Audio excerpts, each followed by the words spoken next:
Hi everyone and welcome to my video all about this girly, Mo. So Mo is a 15 one-hand Welsh part-bred, or at least we think she is. I've actually been told that she is 15 hands, 15-1, and I bought her as a 15-2. So I tend to go right in the middle and call her 15 one-hands. So she is 75% Welsh and 25% Irish cob, I believe, or gypsy cob. It's all in the mix.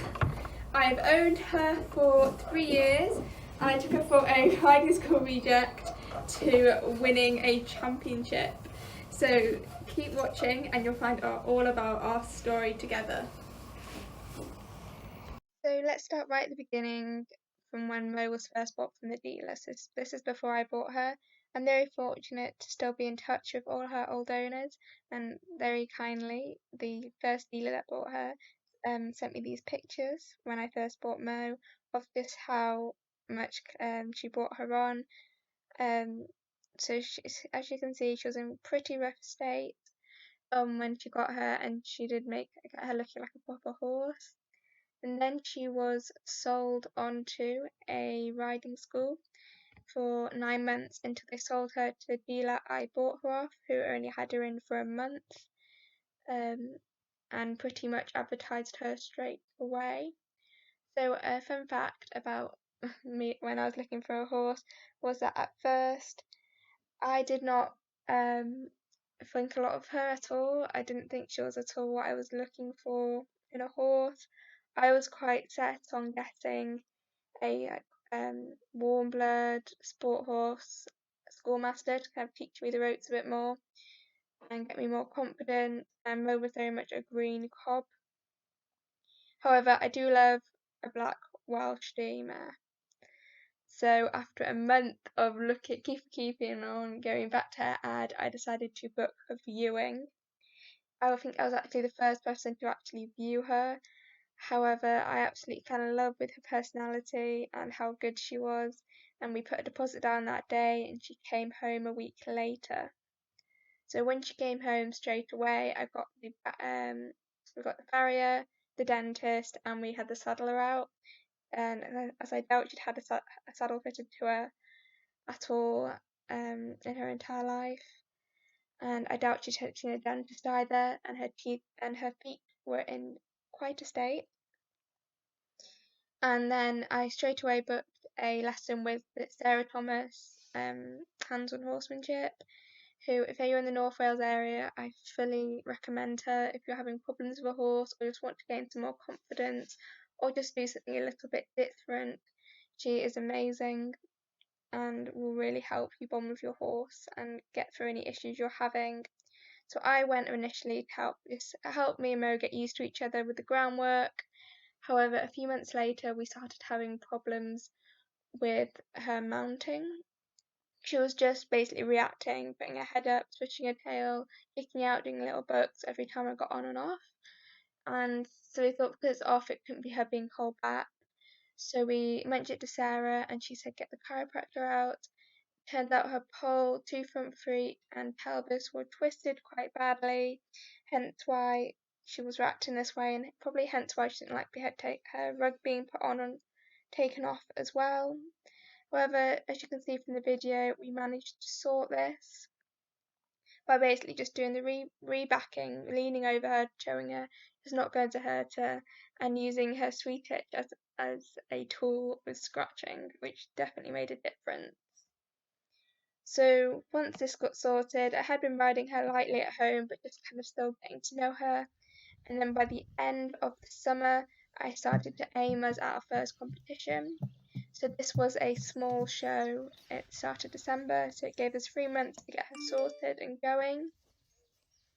We still carried on doing the horse agility though a little bit and a lot more under saddle to get her going. Again, sticking with Sarah, as she also does dressage training, but more than actual horsemanship side, dressage training. So thinking again horse first and looking very much at accuracy, which is a big thing.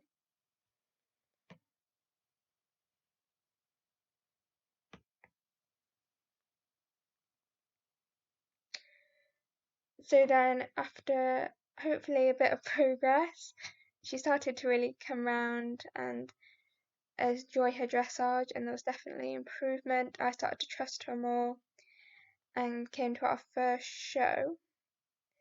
To the best of my knowledge, she had never been to a show before at all when she was younger. So this was her first time with the whiteboard, with flowers, with the other horses, with everything going on, and she was an absolute star. She won both her classes with high 60s scores. I think it was about 68, 69%. She was absolutely insane. The judge loved her and we were really pleased. Again, it wasn't the perfect test that I probably thought it was at the time with the mark, but she was an absolute dream that day. And we came home with 2 beautiful red rosettes.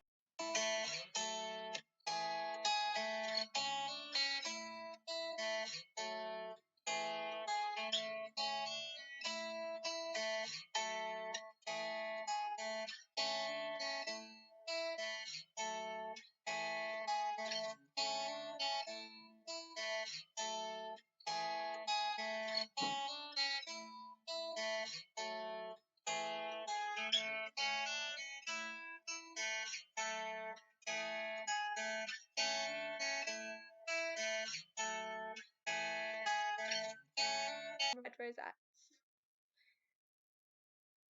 So that concludes our first year together. That was 2018.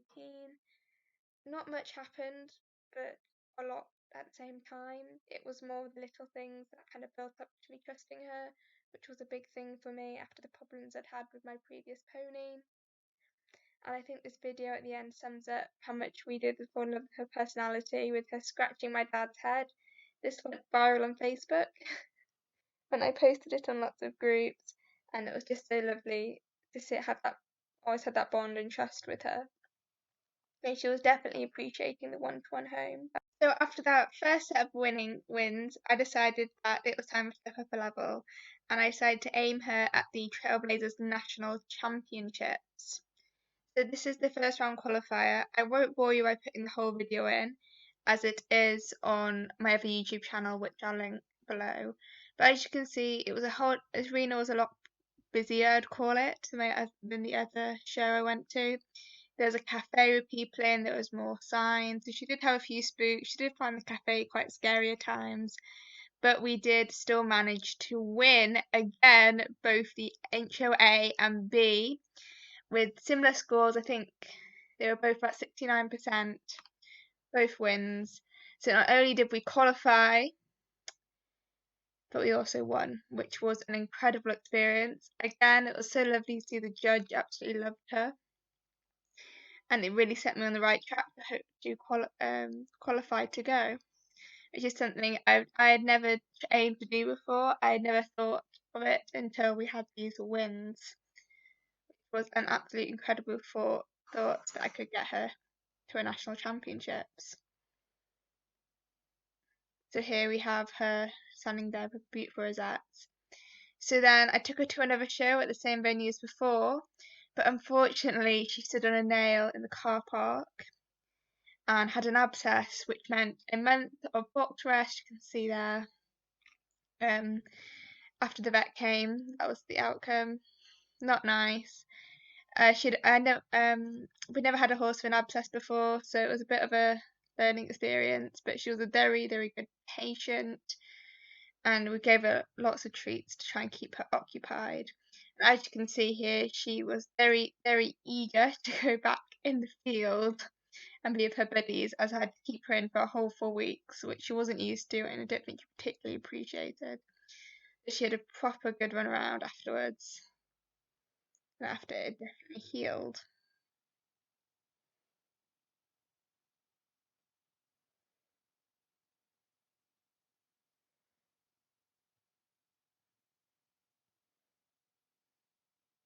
So then because of the abscess, it left us with not long to go until my second round qualifier. Because of Trailblazers, you have to first qualify with a percentage over 67, and then you have to come in the top 4, I believe, at second rounds. Unfortunately, this is when her winning streak ended, just because she came back into work 2 weeks before we were due to have our second round qualifier, and all the other qualifying venues were quite far away. This is the only one that was really local-ish to us. It was still a 40-minute drive. However, the others were about an hour. So we did manage to qualify. We're not the best test, but I think it was very good under the circumstances. And we qualified.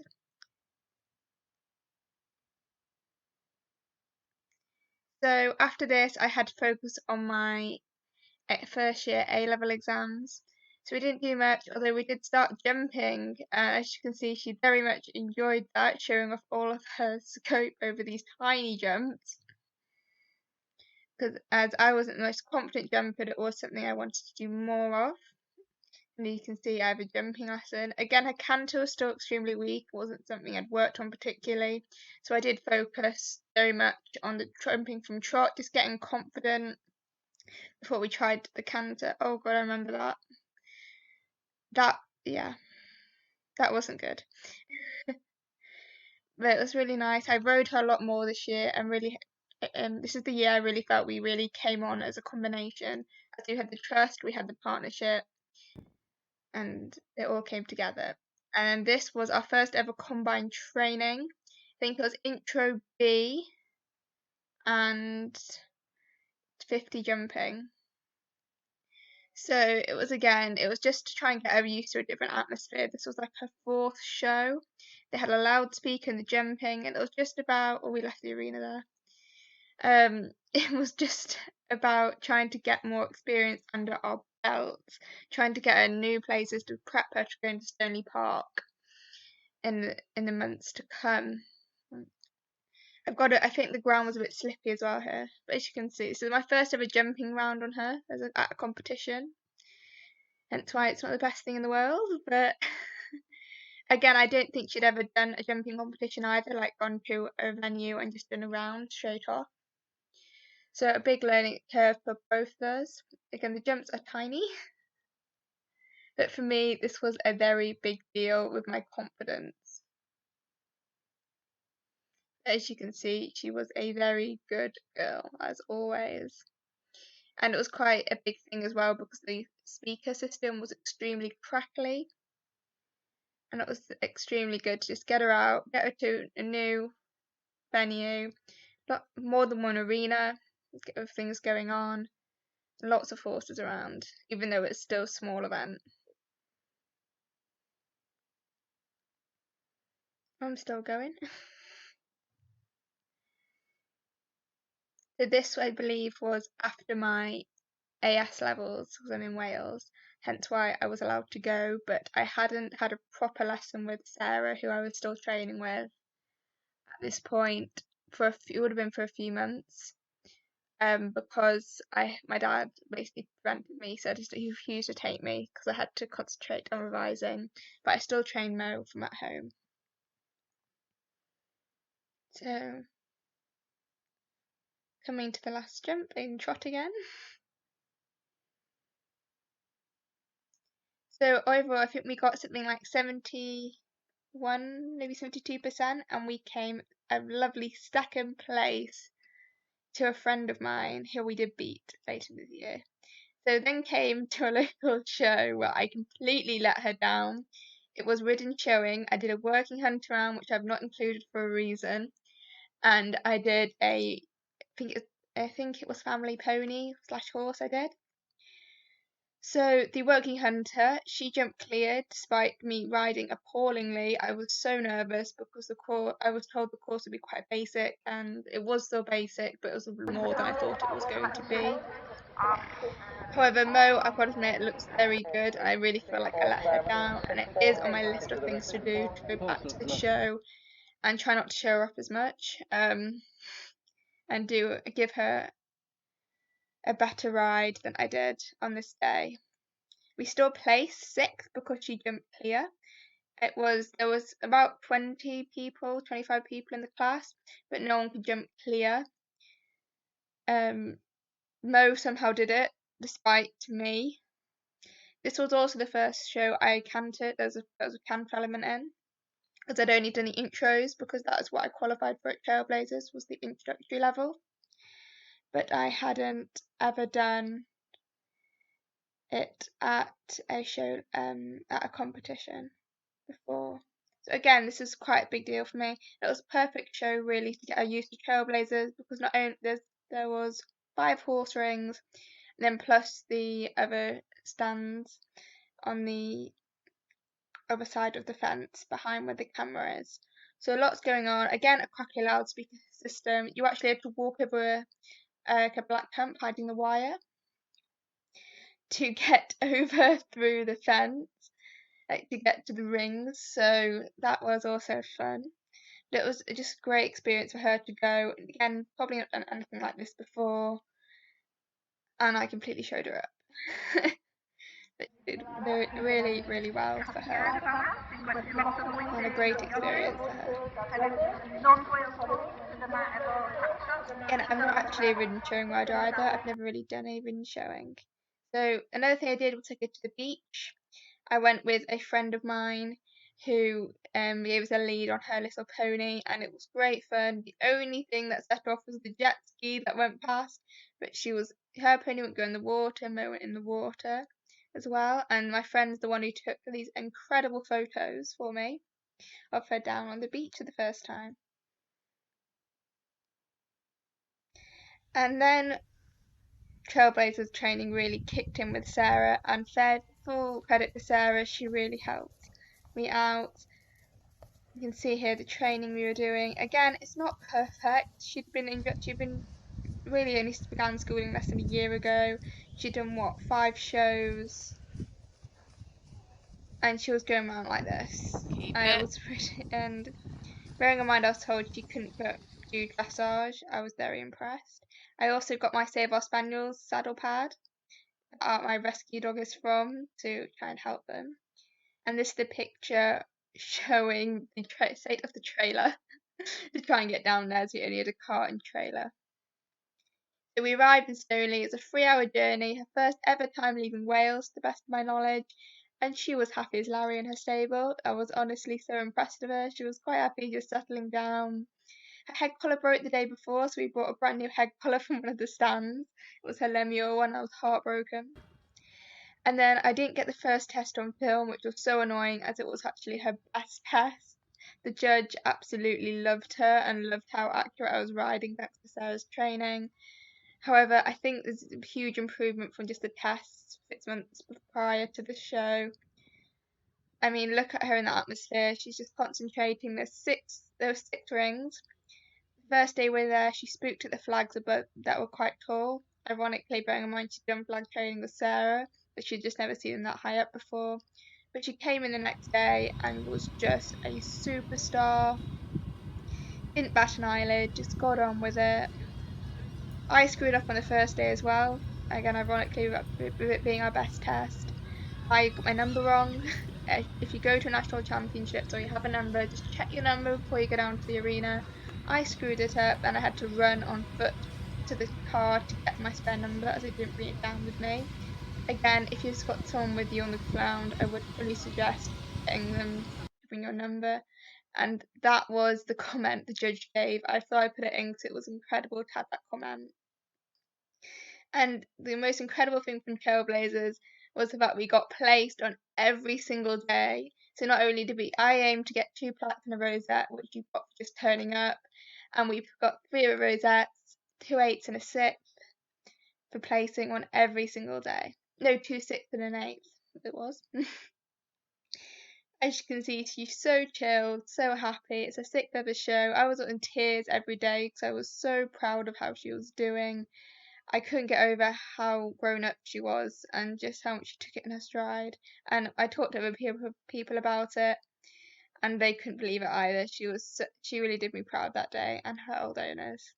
And there's a very happy me with all her rosettes and her plaques that are still on the wall. And this is the photo I got from the show photographer. Of course, I had to get the collage because I couldn't pick just one. So after this, we decided to focus on jumping. And we did our first ever cross country school, which I don't have any videos of because my dad wouldn't get out the car to walk with me.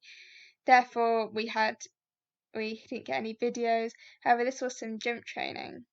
Then we did our first ever cross country competition. It was an express eventing, so we did a ground show jump, and then we did the 70 cross country. Bearing in mind we had only been cross country once before, I think we did all right. She was absolutely fab every day. I was very scared of the dragon. She wasn't. And I was very fortunate my friend came and helped me video, so I got a little bit more of the course.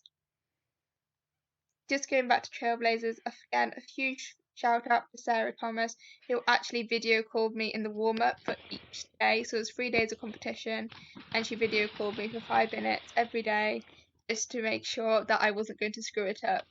And she even said if I was winning, she would come down and help me. So these are photos from Martha Lily Photography that I bought. That she loves them, and look how easy she's making that look.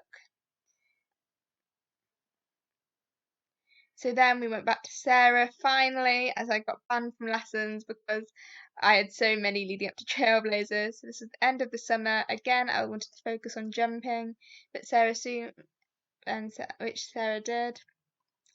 And then a very fun fact: when I did my combined training, I actually qualified for the Carnarvonshire Riding Club Dressage Championships, which she won. So with 72.8%. She not only did we win out the juniors, but we also won out of the seniors, which was absolutely incredible. My horse that couldn't do dressage won a dressage championship. However, after that, we did get back onto jumping. And yeah, it's still out of trot because our canter still was very green and unbalanced. However, we started to use the jumps to get the canter. But as you can see, she's finding the jumps so easy. I'm just about hanging on, as jumping is not my strong point. But she has the nicest jump in the world, this horse. Honestly, anyone could jump her. She's so genuine. To the point I did my first ever proper show jumping competition at the first venue. She did a dressage competition. So I did horses, cross pole, and 70. So here we have the cross poles. Again, I'm trotting round. It is a common theme of my jumping, I will admit. I'm a lot more confident jumping out of the trot. But as you can see, she's finding it so easy. She's loving every second. Again, it's the third jumping competition, and she's loving it.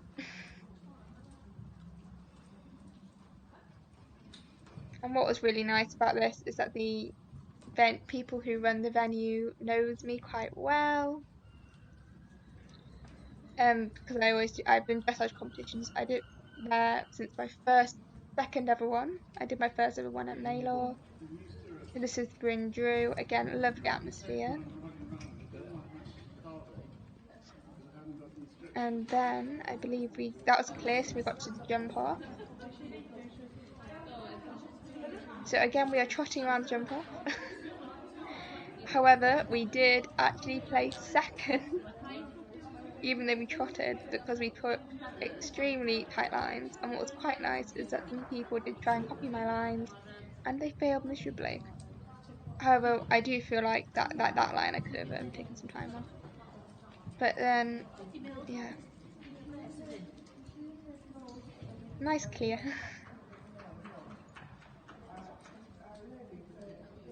Then we had the 70 where I let her down, I will admit. We jumped the first one, we jumped the second one, and then I kind of just lost momentum coming around. You can tell here there had actually been an hour wait between classes for no apparent reason, and yeah, she just kind of clattered through there. Just stopped and just went over it honestly and very genuinely, and just knocked the rail. However, we carried on a lot better. I gave myself a kick up the arse for that. So unfortunately we didn't go through to the jump off this time, which probably a blessing in disguise because the jumps went higher. But she's popping around that really nicely. I wasn't convinced though to do the league that they run. They run a winter league usually when there isn't COVID in the way. I wasn't convinced to do that just because of the weight. I much prefer having a time slot in dressage, I think. But it was quite nice to do something different and do some jumping.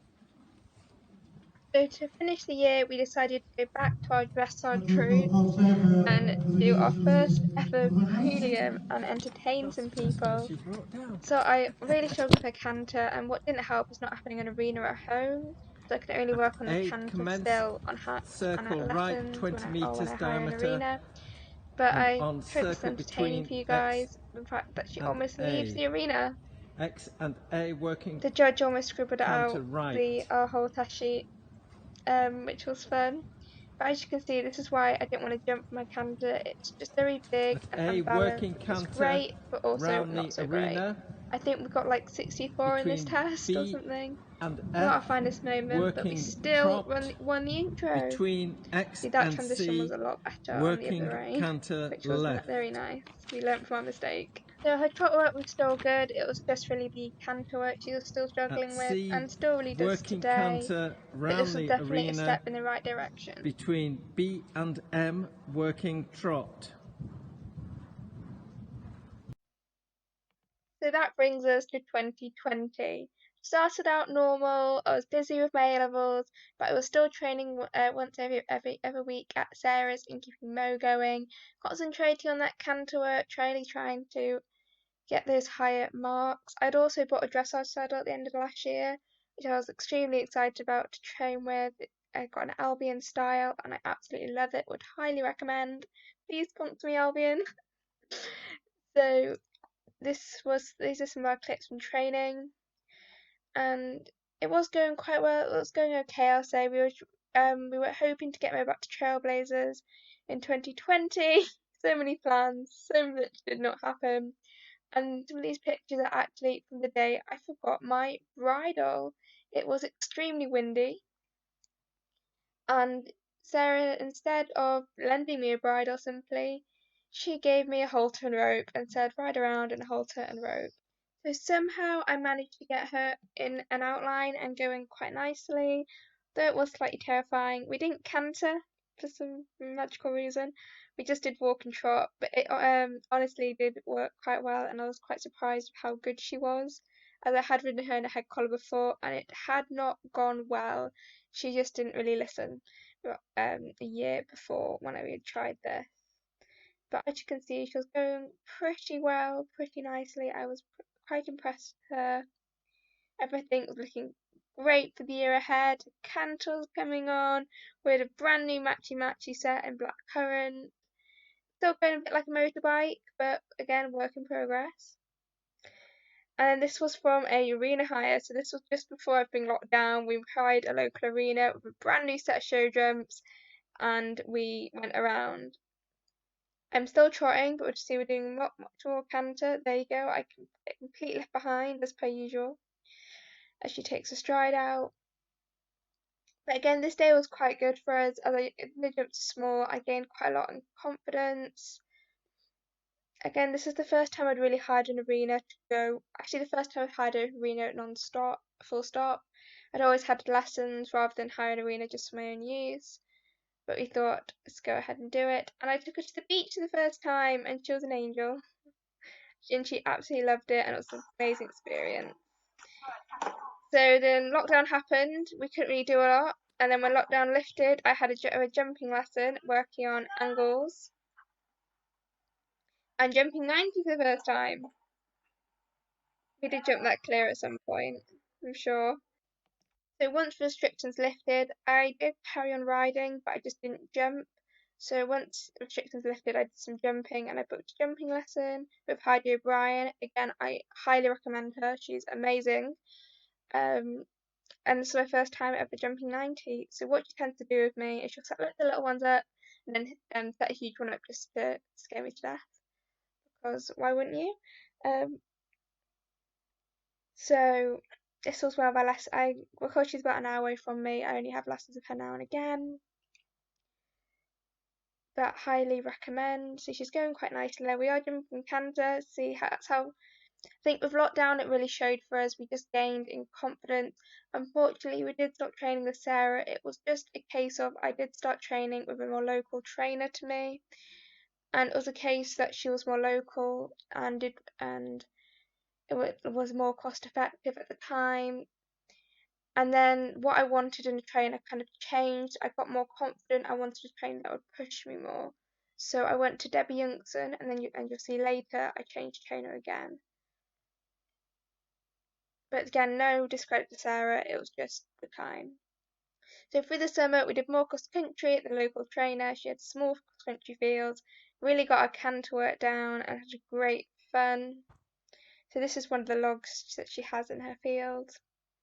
Again, it was all mainly just logs, but it was just great to get our confidence up and get us working on our canter a lot more. So as you can see, we had come on leaps of bound from the height of the jumps. This was from about July time. So I'd had all my levels were cancelled, so I'd had about 3 months core training with Mo. It was going so well. I was so confident. She was in full-time work, really fit and ready to go. Thinking about doing an 80 centimetre round. If you check out my Instagram, you'll see I actually do an 80 centimetre round. It didn't go that well, but if you check out my Instagram, there's a video of it on there. However, this round at home did not go so well. In hindsight, I should have trotted down the hill. As you'll see, it just, yeah, we used to get the stride, and she got quite strong. And that was my second of a fall off Mo. Then we went cross country squirrely again. Again, this is the only photo I have. So here we have again another school hire at my friend's arena. She set a course up. And here I think it really shows how much work we still have to do on her canter. She just really struggled to get her in front of my leg, although the jumps are tiny. And again, I was so impressed with how she was. It was quite a tight, twisty course that was set up. And yeah, I just can't get in front of my leg really. To be fair, she had to hack up to this arena. And again, I want to say this was when the restrictions were lifted in September. And then we went and did the cross country again. I had planned to do the 80, however, I had quite a bad cross country schooling. I didn't come off, but it just didn't go well, it wasn't smooth. So I went back down to 70 and decided to go have a nice confident round around the 70 centimetre course again, where we actually placed fourth, I believe. We just weren't quite fast enough. She was quite lucky going in some of the places because she'd been here country schooling here quite a few times, and it was just her it being different. I think that really shocked her. But as you can see here, flying over the finish, a lot more confident than last year, I'd like to think, but quite tired. But again, I think that's more of a canter thing, just improving that. And another thing we did, which I was so happy we did, we got involved with dressage riders online. Huge shout out for them. They're one of the few things that kept me sane during lockdown, to keep up my training when I couldn't have lessons. She actually got 72% on her first ever prelim online and came second. And unfortunately, we kept on with that second all through 2020. We came second in almost every prelim we entered online. I think all but one we came second in, which was quite entertaining. Almost didn't have to look at the results online, just wait for the score to come in. And as you can, what it really helped me do was kind of aim her canter at something and really improve her canter doing the online dressage. It meant I could compete more regularly, which had really limited me in the past, having to rely on lifts. And again, it was just so nice to be able to ask for more comments as well. And Mo absolutely loved it. Just be able to aim, and got lots of nice rosettes as well from it. Unfortunately, I haven't got a lot of the videos because I uploaded them to my other YouTube and then just kind of deleted them intelligently. Another thing I did I think I don't know if she's still doing them, but Daniel Colburn was doing a 30-minute clinic with her dressage to music.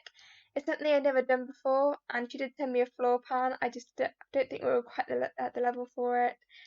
However, it was amazing just to have the music behind as you rode. You had your earphones in, and it was just like a video call basically. It was 25 degrees during this lesson. It was absolutely boiling, hence why I think she's just a bit lethargic that day. Again, her canter still wasn't great, but I did struggle quite a lot keeping it going just because she was quite lethargic. So trying to get her to play along with the music was a little bit challenging because Mo did not really want to cooperate. And trying to circle as well around C where my dad was and try and keep my lethargic course going wasn't the easiest thing in the world. You can tell how hot it was because I'm not wearing gloves, and I always, always, always wear gloves when I ride. However, this day it was so hot and horrible. I'd actually moved the section forward to early in the morning, and it was still so hot. Again, we'd had to hack to an arena, so she kind of deserved to be a little bit lethargic in that heat.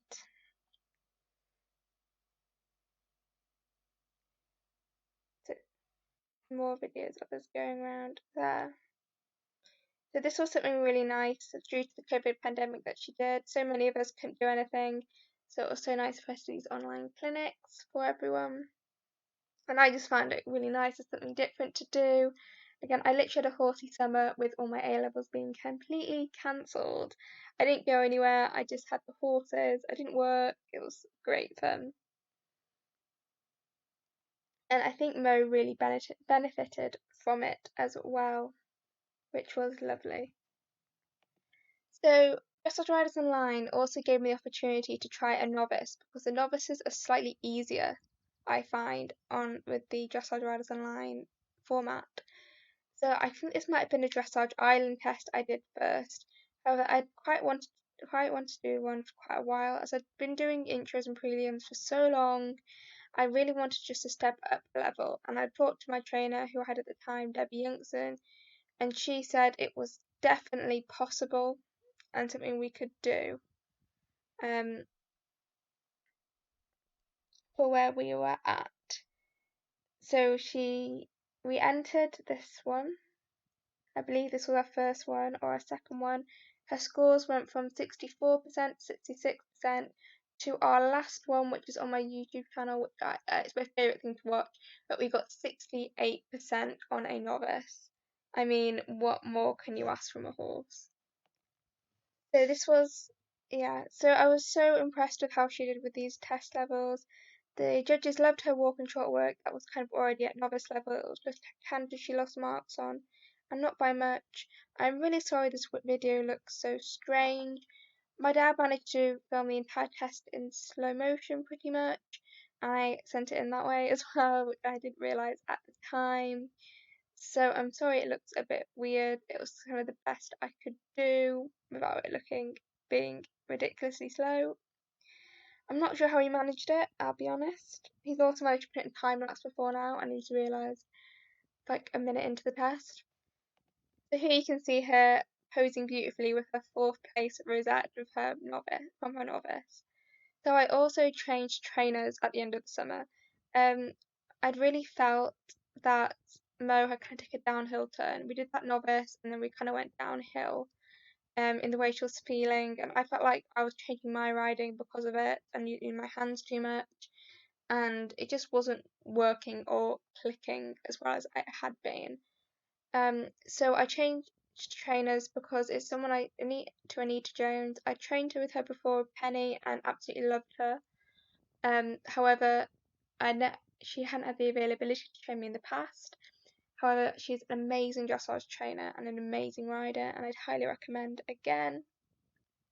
So I decided to train with her as someone different and someone I highly respected, who is still training herself and competing. So this is one from my first lessons. She really gave me the kick up the arse I needed to ride properly. I was definitely overriding her problems and kind of think there's a problem, so I just changed my riding and riding correctly rather than fix a problem, and that's where our scores were going down from. So Anita's getting me to ride straight instead of just bending her through her neck, bend her through the body, etc. You know, the normal intro level things that I just clearly forgotten and was looking over. But yeah, so next we did our semi-final for our dressage riders online. And wow, the lessons with Anita really paid off. Bearing in mind I'd started uni as well, so I was only riding at the weekends and having a part loaner midweek. She got 72, right back to where she started before everything went a bit downhill. I was over the moon. I felt like I was riding better as well. So the test got 72 with mistakes. However, she was riding better. We were doing better as a combination. One thing Anita said was to ride focusing on myself before Mo, whereas in the past I've definitely thought, right, is the horse going right, and then thought about myself. So that is something I really focused on in this test. I think it showed I much preferred watching my riding in this test than I had in past tests. Felt like I was riding much more for the horse rather than just for myself. And I think the smile at the end says it all, and the fact that I didn't have to do it twice also says it all as well. Again, this is Dressage Riders Online, and again, I just can't recommend it enough. It's just so good just to motivate and just to get out without getting out, if that makes sense.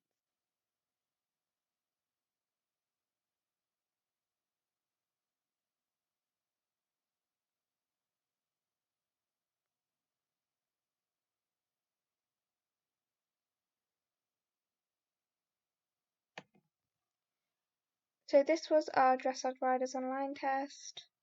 A very nice fact is that it actually won. So after a whole year of coming second, we won. We finally won a class. We won our. It was like I don't think it'd be called a quarter final because you do your first round and then your second round. Your first round top six, second round I think it's top six again if I'm right, and then you of course go to the championship. So I actually qualified for prelim and novice at first, however I missed the date just of uni, I lost track of time. So I ended up losing my novice one, but deciding just to focus on the prelim, which was 100% the right thing to do for where we're at, and we are definitely cracking down on our novices this year.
So on a complete and utter high from my win, I decided to enter another class that my partner only wanted to enter at Mail Question. So this was the British Dressage Prelim 14, and I hadn't done a British Dressage test since December, into 2019, doing my Prelim 7, which I think says a lot.